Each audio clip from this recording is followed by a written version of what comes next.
maioria do Supremo Tribunal Federal vota para condenar Collor por corrupção. Por isso, Collor corrupto. E lavagem de dinheiro. Meus irmãos, minhas irmãs, a gente está falando de um esquema, só esse. Eu não acho que tenha sido só isso que o Collor fez de crime. As andanças dele fora das linhas da lei não se restringem a isso, mas só isso é algo que são em torno de 30 milhões de reais, porque era uma propina onde ele tinha direito a 1%, é essa a acusação, 1% do valor negociado de uma troca de bandeira para a BR Distribuidora, dos postos de gasolina. 1% de quanto? De 300 milhões. 30 prata. Comissãozinha. E essa galera, a maneira de pensar é o seguinte, 1%, meu irmão, que diferença vai fazer? 1% não faz diferença nenhuma. Meu irmão, vai na freguesia, vai em Sapopemba, vai na Maré, vai no São Carlos, no Rio de Janeiro, vai na Cidade de Deus, vai no Nordeste Amaralina, em Salvador, e chega com 30 milhões de reais e vê a revolução que tu faz numa comunidade, a revolução que tu faz na favela com 30 milhões de reais. Mas em vez do dinheiro ser usado para fazer essa revolução que salva a vida, essa revolução que traz comida no prato, essa revolução que permite que o moleque possa virar um escritor, um violinista. O que o Collor foi fazer com esse dinheiro? O Collor comprou Lamborghini. O Collor comprou um Bentley. O Collor comprou uma Ferrari. O Collor comprou um Land Rover. Isso aqui, irmão. E aí fica aparecendo aquelas maluquices do Eduardo. Quem não consegue ver a conexão da foto daquele rinoceronte morrendo e dessa Ferrari, dessa Lamborghini? Está tudo conectado. Eu tenho falado isso, eu tenho repetido essa frase. Está tudo conectado. Porque se os 30 milhões não vão parar na Ferrari, na Porsche, no Lamborghini, no Bentley, no Land Rover, no Aston Martin, se não vai parar, vai parar em vida, vai parar em possibilidades, vai parar em um planeta, meu irmão, que funciona com cuidado, de uma maneira harmoniosa. E aí o voto do relator é o seguinte, vamos ver o voto do relator. Olha que loucura. Escreve o seguinte, Edson Fachin.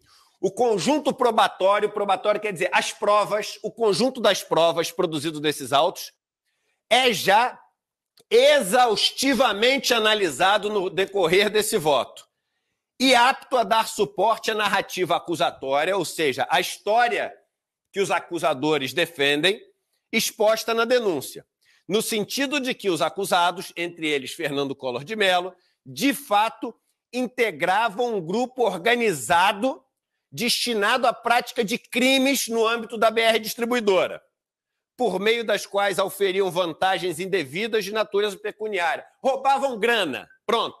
Vantagens indevidas de natureza pecuniária, metiam a mão na grana que não era deles. Roubavam. Aí vem o Alexandre de Moraes, vamos ver o que o Alexandre de Moraes diz. O que o Alexandre de Moraes? No entendimento de Moraes, Collor e outros 2 assessores associaram propina do delator Ricardo Pessoas, diretor da UTC, em troca de vantagens. Diz o Alexandre de Moraes, há uma centena de crimes de lavagem de dinheiro, centena, não é dezena, é centena, imputados aos réus. Se estrutura a análise, em 5 vertentes.